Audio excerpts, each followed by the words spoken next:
অঞ্চলে প্যান্ডেলের থেকে কিন্তু ঠাকুরগুলো সব থেকে বেশি সুন্দর হয়।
নমস্কার বন্ধুরা, আশা করি আপনারা সবাই ভালো আছেন। আমিও খুব ভালো আছি। আমার আওয়াজটা শুনতে হয়তো আপনাদের একটু অসুবিধা হবে, তবুও বলছি। তো আজকে আমাদের বেরোনোর কোনো প্ল্যান ছিল না। তো আজকে হলো মহাষষ্ঠী, সবাইকে জানাই অনেক অনেক শুভেচ্ছা। তো আজকে সকালবেলা আমার পায়ে প্রচন্ড আঘাত লেগেছিল, সেই জন্য আমি বেরোতে পারবো না ভেবেছিলাম, কিন্তু এখন একটু হালকা হয়ে গেছে পাটা। তো বর্মশাই বললো চলো, আজকে তো মহাষষ্ঠী, আজকে খুব একটা আমাদের এখানে ভিড় হবে না, তো বাইকগুলো প্যান্ডেলের সামনে চলে আসবে, তো সেই জন্য আমি বেরোলাম। তো সেইভাবে আমি সাজিউনি কিছু না, শুধুমাত্র জামাটা পরে একটু টিপ যেমন সাজে নর্মালি সেজে আমি চলে আসছি। তো আপনাদেরকে দেখাচ্ছি মহাষষ্ঠীর আজকে কী কী আমি প্যান্ডেল দেখছি আর ঠাকুর দেখছি, তো আপনাদেরকেও দেখানোর চেষ্টা করছি। প্রথম পুজোর প্যান্ডেল প্রথম এইখানেই আসছি, এটা হলো ফেলান বাজারে ঠাকুর। তো আমি একটা কথা দেখে নিই এখানে ঠাকুর প্যান্ডেলটা কেমন হয়েছে।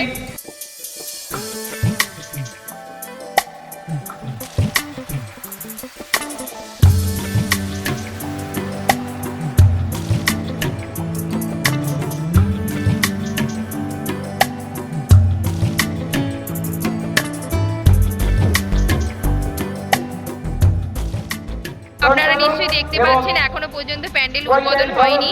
তো এখানকার মহা অতিথি এসে প্যান্ডেল উদ্বোধন করবে, সেই জন্য এখনো ফিতে কাটা হয়নি। আর আমরা আসছি দ্বিতীয় ঠাকুর দেখতে।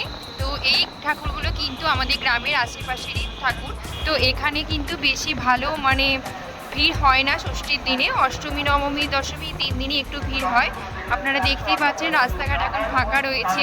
তো আমি সেই জন্যই এলাম, কারণ বললাম আমার পায়ে প্রচণ্ড আঘাত লেগেছে, আমি হাঁটতে পারবো না। তো এখানে ঠাকুরটা এবার আপনারা দেখুন।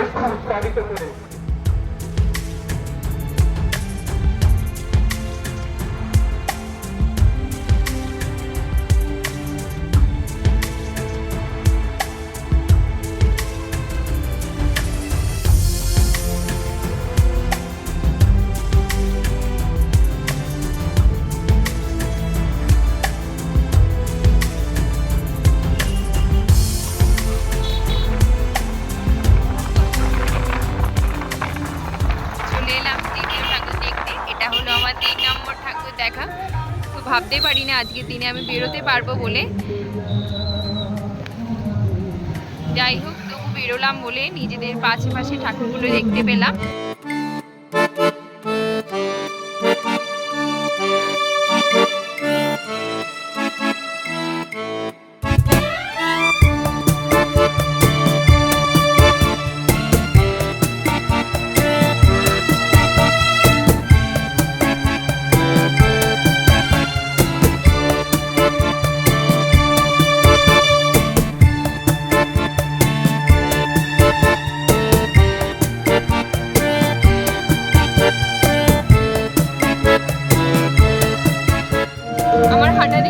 বুঝতেই পেরেছেন আমি কতটা আঘাত পেয়েছি।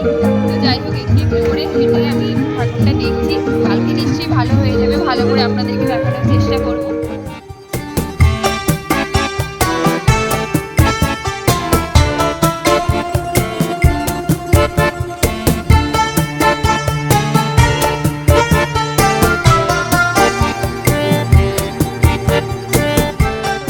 কিন্তু আমাদের গ্রাম অঞ্চলে প্যান্ডেলের থেকে কিন্তু ঠাকুরগুলো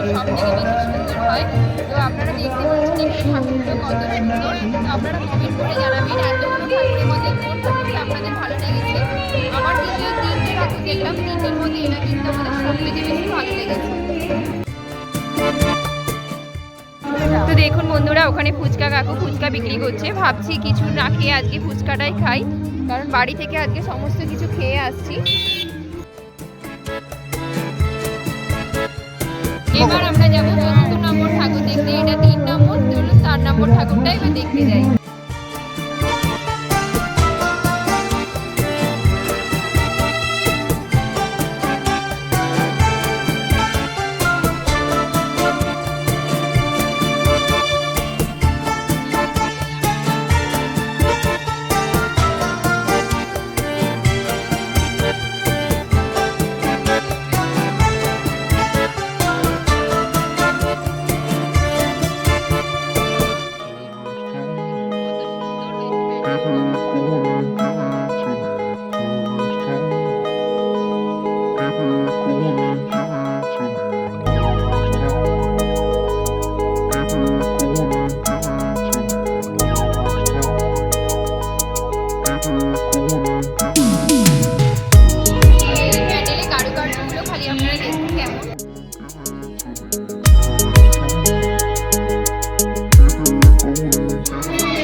বন্ধুরা, এটা হলো আমাদের শিবতলার, যেটা আমি আগে দেখিয়েছিলাম প্যান্ডেলটা তৈরি হচ্ছে। এখানে ভিড় দেখুন, এখানে অনুষ্ঠান হচ্ছে সেই জন্য ভিড়। এইখানে ভিড় দেখুন, এখানে হবে পুতুল নাচ, তো সেই জন্য এত লোকের ভিড়। দেখুন পুতুল নাচ হবে বলে এখনো রেডি হচ্ছে, তো সব হতে অনেকটা সময় লাগবে। তো বন্ধুরা, আমি বাড়ি চলে এলাম ঠাকুর দেখি। সকাল থেকে আমার কিন্তু কোনো রকম প্ল্যান ছিল না যে আমি আজকে ঠাকুর দেখতে যাব, কারণ আমি সকালবেলা পড়ে গিয়ে আমার পায়ে খুব ব্যথা লেগেছে, মানে পায়ে একটু মোচড় টাইপের লেগেছে। তো ভাবলাম আমি ঠাকুর দেখতে যেতে পারবো না, তো একবারে যদি ওষুধ খেয়ে কাল যদি ভালো হয় একটু, তাহলে কালকে যাব। তো বরমশাই বললো আজকে যেহেতু ষষ্ঠী, আমাদের গ্রাম অঞ্চলে ষষ্ঠীতে কোনো প্যান্ডেলে ভিড় হয় না, তো বাইক একদম প্যান্ডেলের সামনে চলে যাবে। তো চলো বাইকে করে যাব, তো প্যান্ডেলের সামনে চলে যাবে যেহেতু, তোমাকে নামতে হবে না গাড়ি থেকে, তো তুমি একবারে ঠাকুরগুলো আজকে একটু দেখে নেবে। তো সেই জন্য আমাদের আশপাশে গ্রামের ঠাকুরগুলো আমি দেখে এলাম। তো সেরকমভাবে সেজে গুজে যে ঠাকুর দেখতে যাই সেরকমভাবে কিন্তু যাইনি, শুধুমাত্র পুজোর যে জামাটা হয়েছিল সেই একটা জামা পরেই চলে গিয়েছিলাম বেরিয়ে। যাই হোক, আপনাদের কোন ঠাকুরগুলো ভালো লেগেছে আপনারা একটু কমেন্ট করে জানাবেন। আমি এই কটা ঠাকুরই দেখলাম আর আপনাদেরকেও দেখানোর চেষ্টা করলাম। সম্পূর্ণ আপনাদের ইচ্ছাতেই আমি কিন্তু আজকে বেরিয়েছি আপনাদেরকে একটু দেখানোর জন্য আমাদের এখানকার ঠাকুর কেমন হয়েছে। তো কালকে আরও ভালো করে দেওয়ার চেষ্টা করব, তো আপনারা নিশ্চয়ই দেখবেন। তো আপনাদেরকে একটু অনুরোধ করছি, আপনারা আমার ভিডিওগুলো দেখুন আর একটু কমেন্ট করুন, লাইক করুন, এইটুকুতেই আমি খুশি। আর পারলে একটা সাবস্ক্রাইব করে আমার পাশে থাকবেন। তো আজকের মতো আমি ভিডিওটা এখানেই শেষ করছি। আপনারা ভালো থাকবেন, সুস্থ থাকবেন, আবার দেখা হচ্ছে নতুন একটা ভিডিও নিয়ে।